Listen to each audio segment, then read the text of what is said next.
Россия вторглась в Сумскую область. Премьер Франции жестко прошелся по Трампу и новая встреча Москвы с Вашингтоном. Обо всем этом расскажу подробнее в эфире «Нехта». Самые важные и интересные новости. Шпионские игры на дне Атлантики. Британия поймала Россию на слежке за ядерными подлодками. Белорусская граница, поле битвы. Варшава винит Кремль и Лукашенко и запускает самую эффективную систему слежки в истории. Британия и США провели секретные испытания. Гиперзвуковое оружие выходит на новый уровень. Спасибо, что смотрите, спасибо за доверие. Не забывайте ставить лайки, не забывайте оставлять комментарии и не забывайте подписываться на каналы. Все это очень несложно. Поехали.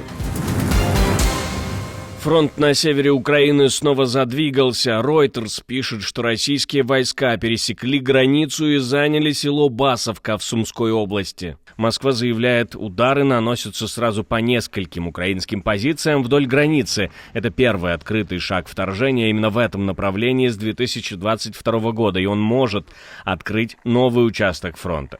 В Минобороны России подтвердили, взято село Басовка, что напротив Суджи, и нанесены удары по 12 другим точкам. Но, как показывает количество уничтоженных «Хаймарсов», верить российскому ведомству нужно, мягко говоря, осторожно.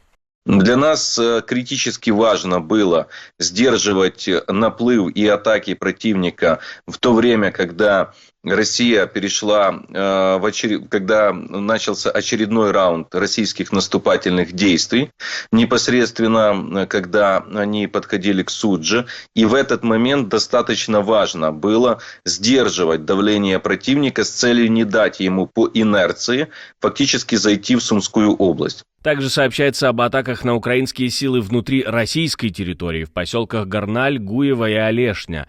Там якобы были разгромлены украинские диверсионные группы. По данным сервиса Deep State, Украина до сих пор контролирует около 63 квадратных километров российской территории и еще 81 километр, включая ту же Басовку, пока под неизвестным контролем. Что будет дальше? Полномасштабное наступление на Сумы или не способны оккупанты собрать столько сил? Как думаете, пишите свое мнение в комментариях, это важно, давайте об этом размышлять.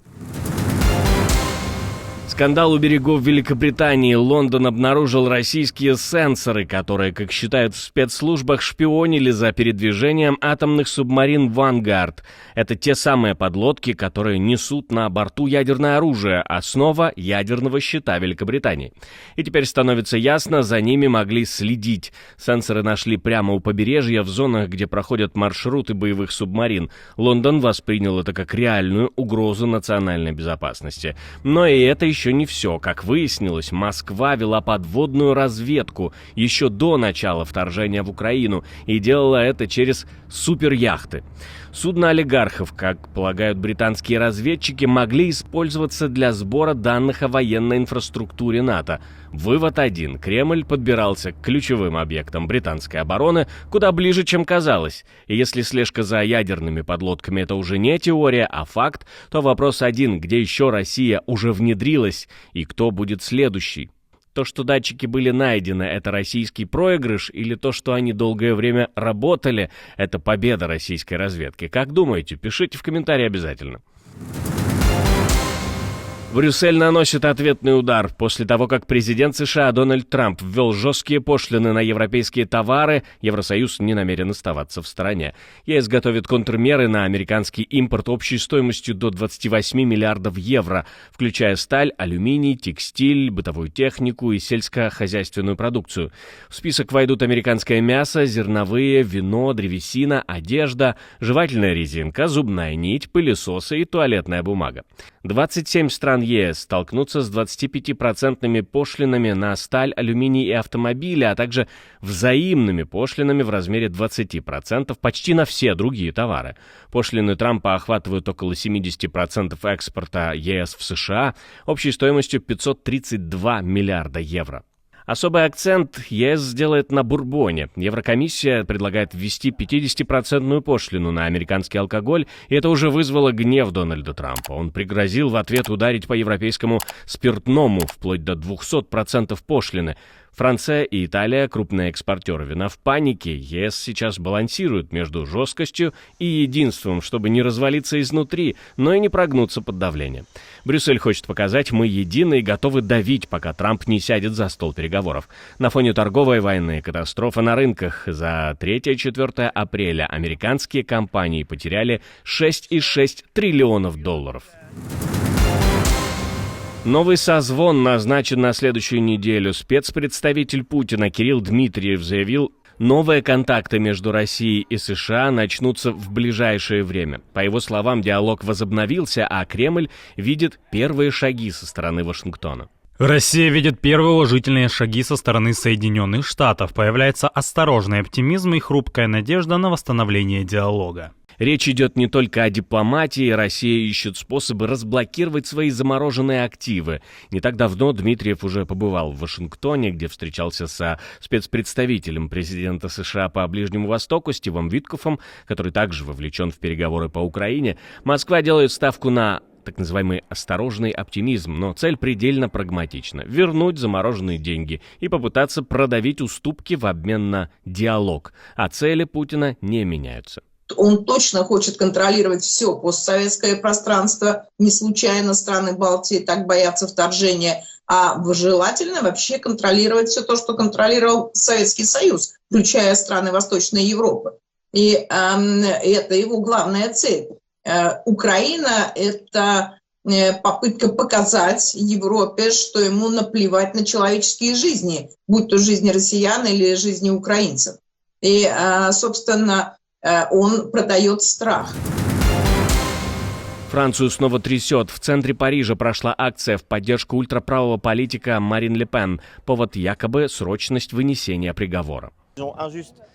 Мы считаем несправедливым не сам судебный процесс, а тот факт, что приговор вступает в силу немедленно, несмотря на то, что она подала апелляцию, на которую имеет право. Тот факт, что приговор приводится в исполнение немедленно, не позволит ей принять участие в следующих президентских выборах. Апелляцию Ле Пен должны рассмотреть летом 2026 года, а финальное решение может появиться всего за несколько месяцев до выборов. Это означает, что судьба ее участия в гонке будет висеть на волоске до последнего. Премьер-министр Венгрии Виктор Орбан уже поддержал Ле Пен, написав в сети X «Je suis Marine», а Трамп назвал приговор охотой на ведьм и сравнил его с судебными процессами против самого себя в 2024-м.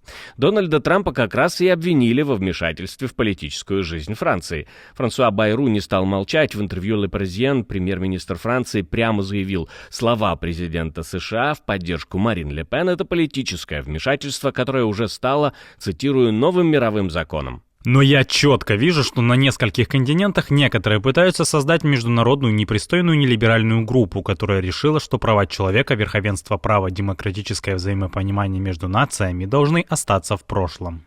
По словам премьер-министра Франции, в современном мире больше не существует границ для больших политических дебатов, но он четко дал понять, поддержку Трампа, Кремля и Орбана он не смешивает, но видит общую тенденцию.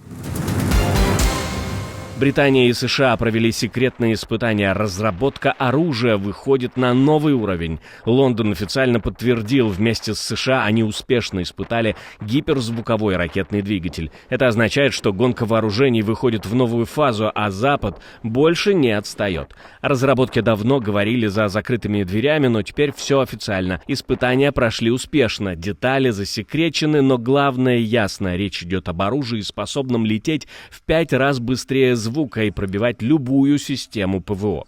Раньше такими технологиями хвасталась только Россия, но не факт, что они у нее действительно были. Ну а теперь ответка, но натуральнее. Британия подключается к американским военным проектам, и это уже не просто союз, это технологическое наступление.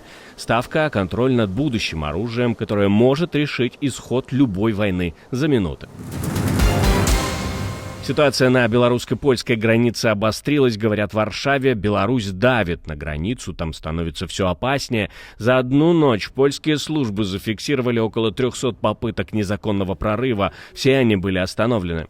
Министр обороны Польши Владислав Косиняк-Камыш заявил, что действия мигрантов становятся все агрессивнее. Пограничников забрасывают камнями, пилят забор болгарками. Варшава обвиняет в происходящем белорусские и российские спецслужбы. Их считают организаторами примерами гибридной атаки на польскую границу. Необходимо четко и недвусмысленно заявить всем тем, кто думает, что с помощью Беларуси и России они легко найдут нелегальный путь в Европу. Они его не найдут, поскольку мы не принимаем прошение о предоставлении убежища, поэтому не стоит сюда ехать ради их же блага. Мы просто хотим предостеречь от попадания в ловушку белорусского и российского режимов. Польша усиливает контроль. На границе установлена новая система мониторинга, а с конца марта действуют ограничения на подачу прошений о защите для тех, кто нелегально пересекает границу. Министр обороны говорит о новой системе мониторинга, которая, по его словам, эффективна на 98%, и поэтому самая лучшая в истории. Новая поддержка для тех, кого выгнали, посадили или лишили будущего. Евросоюз в рамках инициативы EU for Belarus SALT запускает специальную программу помощи для белорусов, пострадавших от режима Лукашенко, бывших политзаключенных, людей, подвергшихся преследованиям, потерявших работу или возможность учиться. Размер поддержки до 10 тысяч евро.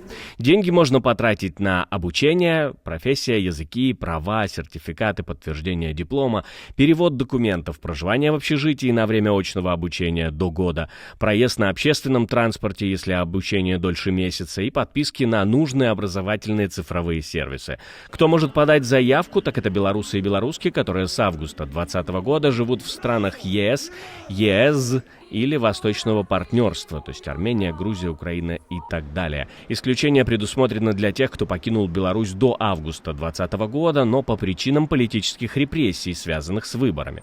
Программа уже запущена, прием заявок открыт. Спасибо, что смотрите, спасибо за доверие. Не забывайте про лайки и комментарии, не забывайте подписываться на канал и про кнопочку «Супер спасибо» тоже не забывайте. На этом у меня все, до встречи и хороших вам новостей.